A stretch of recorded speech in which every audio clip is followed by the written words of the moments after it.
morning. We are on the road, and as we're on the road, we wanted to give you a little good morning cheer. Would that be the right word?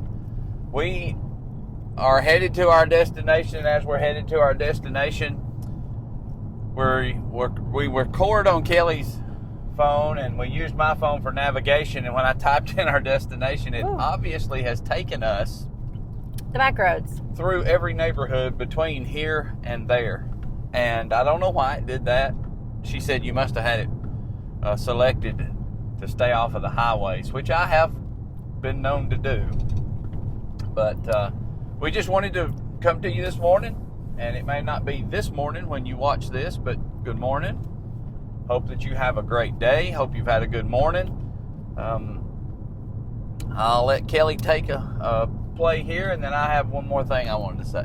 Yeah, I was just, and I don't like wearing my sunglasses in the videos, but I guess well, you it's about okay, have to because I tried these. I tried to take them off, and the sun is like glaring right in our face. I mean, literally, we're like on a little 2-lane road, and you'll probably see the bucking bronco video when this is done. Yeah, the glare and all of that, but it's okay. We just wanted to say good morning, and hope everyone's having a good morning, and we'll have a good day today. But also to ask, how many times since you've gotten up this morning? Most people have probably already. And it's just now 8 o'clock. It's 8 o'clock for us. Most people have already, you've gotten to school, gotten up, and done your morning chores and duties and all of that, and gotten the kids to school and at work or whatever. Or if you're lucky, you're still at home in bed in your pajamas. Oh, that was big. The car bottomed out on that one. This is what we mean by back roads. It's that back roads. That's crazy. Okay. Wow. He can't do that anymore. He can't do the navigation anymore. You can't do that anymore. I didn't even look at the route. I just put in our destination and said go. It's okay. It's okay. Yowzers. Yeah. So, I just wanted to ask, how many times have you thought of your spouse this morning? Did you kiss your spouse before you, I can't, if I ask the question, have you kissed your spouse this morning? I have to say, I'm just going to admit, I have to say, no, I have not kissed my spouse this morning. I was supposed to say, boy, this video went. Yeah. Yeah. As soon as that came out of my mouth, I have to say, I have not kissed my spouse. I knew you were going to say that. But it's like, exactly, that's the point. Like, how many times have you, have you? So what you're saying is you know how to do better, you just don't do better. It's just we all have our moments, and my point is this is perfect my point is you have to make an effort, a concerted effort to do these things. They don't just usually come naturally, and I'm not saying that kissing my husband doesn't come naturally, but I'm not saying that, but I'm saying we're so busy with life and getting ready and being gone because if I could do anything, I would move to a country that everything wasn't on a time, like on a minute, that everything was minute. I know you have to be organized and it has to run smoothly, but I get so frustrated at the whole time thing. But anyway, with that being said, one thing I will tell you that I do in the mornings, I didn't do it today because we weren't at home, but one of the things that I do in the mornings is on purpose, I don't know if purposely is purposely a word? You purposefully. Yeah, there you go. I purposefully.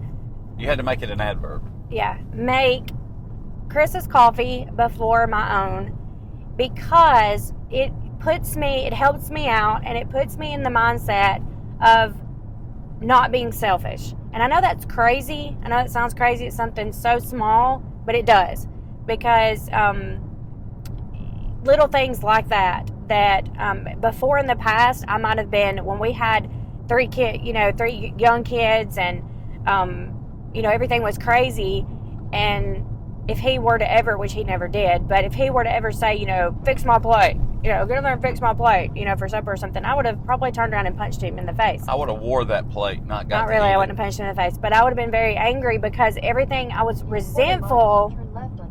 During those years. We're turning again on a back road. I was resentful, so resentful that during all those years of everything that I was having to do anyway, that it was like, I'm not doing anything for you. But it's not about that. It goes back to everything, I think, in life goes back to the heart. And it goes back to getting your heart right. And if you can get your heart right on things, it follows with everything. It follows with church, follows with being a Christian, follows with everything in your life if you can get your heart right. You're clear on my end. Okay. Make sure they don't run that stop sign. Yeah, you're good. And I firmly believe that. So that really helps me. I get up, I fix his coffee, I wash his cup if it's not washed the night before, I fix his coffee, I fix my coffee, and it just kind of gets me in the mindset of doing something. And he gets up and walks the dogs. Before he even has any coffee or anything, he gets straight up and walks the dogs. Start my routine of and dog walking. starts his routine with that because we have several dogs. So, he's doing a service. I'm trying to do a service. For him, he's doing a service for me because the dog's more for me. I'm walking her dogs. Yes. And it just helps us get in the mindset of serving each other in the morning. So, do something. If you haven't already, if you were busy and haven't already, send a quick text. Texts are wonderful to send little text. I know a lot of times you can go Google or look. I used to see, a lot of like little things that showed like list of little texts that are good to send your spouse or whatever. You can come up with your own, but I'm just saying if you have a hard time with that. But somebody else's, what do we call this when we go to a document or we want to learn how to type a page or we want to, there's like, what are they called? I don't know. Like, they're already formatted. They're already done. It's like when you go to do a resume, you just have to fill in the blanks. There's pre-made will start to generate. Maybe you feel a little apprehensive about doing that at first. Yeah, just put the Look words into in. a few of the pre-mades, and then after a little while, it'll come naturally to you. But I'll tell you, I think that husbands love that. I think men love to be at work and get little sweet text from their spouses. Sure they do. Yes. Men so, aren't and I think sweet, they'll but think we about love it. Being Yeah. loved on. And I think that they'll think about that throughout the day, throughout the whole day, and they'll be, looking forward to seeing you in the evening, in the afternoon, or whatever. I guarantee it'll change the attitude with which he arrives at your door. Yeah, definitely. It'll change his attitude. He won't come home like, man, I hate my job. Man, I had a rough day. Man, I did this. Because that one little text, that one little note that you leave in his lunchbox, that one little text that you send him during the day, and do it randomly. Don't pre-program it at 10:01 every day. No. That will absolutely be on his mind on his drive home. Yeah. I'm telling you. And go ahead with what you were going to say earlier. You said you had something else to say. Well, I was just going to say this morning when we got up, we had to do our things and we had to get ready and we were trying to roll out of the hotel room so that we could be where we needed to be on time because there's a lecture we want to hear at 8:30 this morning, and it's one of our favorite folks that we like to hear, and so we needed to get our time frame. And I hate the time clock too. I say we're born with a time stamped into our identity, and then when we die, that same death time is stamped into our identity. But life is not measured by time. Death is. We don't walk around every day measuring our time. As a matter of fact, what we do is we waste it. We waste that time. We don't use our time like it's all that we have. But in essence, all that you have in your life is time. You spend your time. What does the guy at work, your boss, pay you for? He either pays you for your time, which he doesn't pay you for your time only, because he doesn't pay you to just come in there and stare at him and sit in his office like, in the movie Elf, where dude just came in there and sat in the corner of the office, right? That's not what we pay people for. We pay people for their time, yes, but also for their ability, for their knowledge, for their creativity. We pay them for all kinds of things. Well, time is something that we have that we usually sell. We sell it to somebody else so that we can exchange our time, our knowledge, our creativity for a house, a car, something to eat, how to take care of our kids, spouse, whatever. We sell our time. We trade our time. But the Lord is wanting to buy our time. And we think, well, wait a minute, Chris, the Lord's wanting to buy your time. Yeah, it cost him his life. He wanted to provide for you life. And he said in John 10:10, more abundant life. So if Jesus is trying to provide for us life, what price did he pay to provide for you the gift that he provides? His own life. So we're supposed to use our lives also not only in serving our spouse, which Paul, dealt with in 1 Corinthians, like that, that is a distraction sometimes from kingdom work, because we get so caught up in the affairs of the world that we, don't have enough time to do these other things. So, is that what you were going to say? No, I'm getting to this. Yeah. I'm getting to this. This guy this morning, I get in the elevator. We're headed down. I'm headed down. And third floor, I was on 6th, third floor, he steps into the elevator. I greet him, good morning, how you doing? He said, I'm tired. That was his first words, I'm tired. And you know what? I've been there. See, I had something that I was absolutely looking forward to this morning. I had a desire. We traveled for, hours to get to where we are. We had to, acquire or get a hotel room so that we had a place to stay and sleep last night, so that we could get up this morning with this excitement to go hear lectures all day. I was excited. You know what he was doing? He was going to work. Well, so am I. I'm going to work too this morning, except my work this morning, the specific chore or desire or privilege this morning is to equip myself with more knowledge and zeal and effort for my kingdom work, for our kingdom work. That's what I was getting to do. And I told him, I said, yeah, man, I know we go to bed tired and we get up tired. Isn't it crazy how, this has become the way of life for most people? And he said, yeah, I guess you can rest when you retire. I said, well, I've always heard it said you can sleep when you're dead. And truly, it almost seems as though this is what our life has become.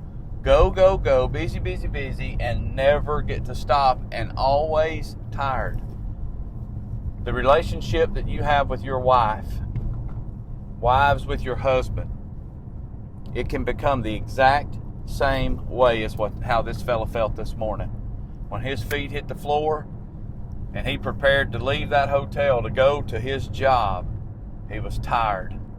Our marriages can become tired. Our effort in our marriages can become tired. And this is one of the things that Kelly is mentioning when she fixes my coffee. I don't expect her to fix my coffee. And realistically, how long does it take you to fix my coffee? Not long. 30 seconds. We have a Keurig machine. You just pop, pop, pop. Yeah, I usually have to wash our cups because usually they're dirty from the day before. 2 or 3 minutes, right? 2 or 3 minutes to fix a cup of coffee. It's nothing. It's nothing. It's not, it's nothing. But that 2 or 3 minutes puts her in a better frame of mind for the rest of the day. Well, that's the thing. It's not just the coffee, because the coffee puts me to do other things, like you said, throughout the day.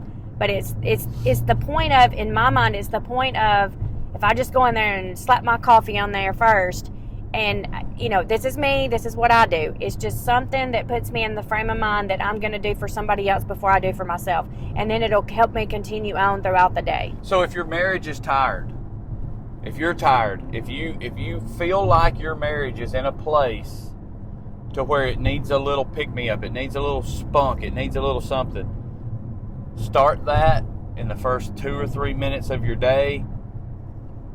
Greet your husband or your wife. Greet your spouse. Do better than Kelly. Kiss them. Yeah. Do some little act of service, like fixing the coffee, finding the socks. I found out my mission in life this morning. I never knew exactly why Kelly has this deep desire to have me around. It's because she can't even find her socks in our luggage. that's... And I looked for several minutes. She looked. So I got kind of frustrated. And shoes. Fetch my shoes. Dig. We have totes that I have shoes in, and I can't find one pair of shoes, or reach something at the top of the cabinet. Well, we have totes now. Why? Why do we have totes now for your shoes? Because I lost them all. I lost those pairs everywhere. Because Daddy got tired of digging in the bottom of the closet for shoes, when it's so much easier. We have a closed-toed winter type shoe box, and we have a summertime sandal flip-flop shoe box. Because I wear them all throughout the year, either one. Yeah, either one. She's very flexible with that. Well, we're in Alabama. It can be sandal season, and then it could be it boot could be, season it could right, be right snow on the after each ground the other. next day, right?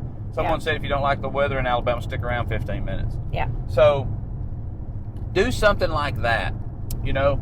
And for me this morning, I walk in there. She's kind of frustrated. She can't find the one little bitty pair of socks that she has packed for today. Specifically, I think you packed those socks for Yes, today. for a pair of shoes that I was wearing. For a specific pair of shoes. Has to be a certain pair of socks for the pair of shoes. Right. So I go in, go through the scientific process of pulling out a shirt. Pull out the next shirt, there the socks are, wadded up inside one of the shirts. So she didn't put them in there that way. That's just how the shuffle, came down. So the thought is, do something to get your day started. If your situation seems tired, it's going to continue to be tired until you do something different. It's going to continue to be tired until you take the lead and you step outside of that monotony, if that's what's got you tired. Turn left onto White Avenue. And do something. And my goodness, and it doesn't do matter. something. It doesn't matter if you're tired. You don't use tired as an excuse to go to work. You don't use tired as any other thing that you know that you have to do. Go. Well, you should be thinking that these things are things that I have to do. I mean, you shouldn't be thinking have to, because then you're not going to do they're them not because you want have-tos. to. They're But you should be want-tos. putting them in priority, just like your have tos, because you don't. You have to go to work anyway, even though you're tired. This is just things you should put on the priority list in the morning, and that should be added to it to put your spouse before everything else, before all your chores with everything else. Do something for your spouse in the morning, and send them, if you're not together, send them texts throughout the day. And Just do little nice things. It And makes if a you're in a difference. position right now that you think, I'm not doing anything for him, in reality, you know what she's doing? She's not doing the coffee for me. She's doing the coffee for her. Right. The benefit is to her. I have absolutely no problem taking the 30 seconds to make my coffee that she takes. But he gets the benefit of my mindset and of the following actions throughout the day. I get the action and the love through the action, but you really do reap the benefit. You reap more benefit than I do. I receive the love, you generate the love. That generation of that love is such a benefit, because once you generate that love, it continues to give. It's not a one-time act now. It's that perpetual giving that now, just like what Jesus said, He's going to give us living water. So the spring that brings forth, it continues to bring forth. If you were to go out there and discover a spring on your property, you would take care of it and dress it and prepare it for what it continues to give. That's the same thing that we're looking at right here. So this morning, if you were in the hustle and bustle and rush of the day, we get it. So are we. But let's be mindful of trying to better our Continue situations. straight, then your destination will be on the left. Let me close this off. I'm going straight. Yep. Whew. Okay. Hope everyone has a great day. We're at our destination, so we will see you later. Bye, everyone. Bye-bye.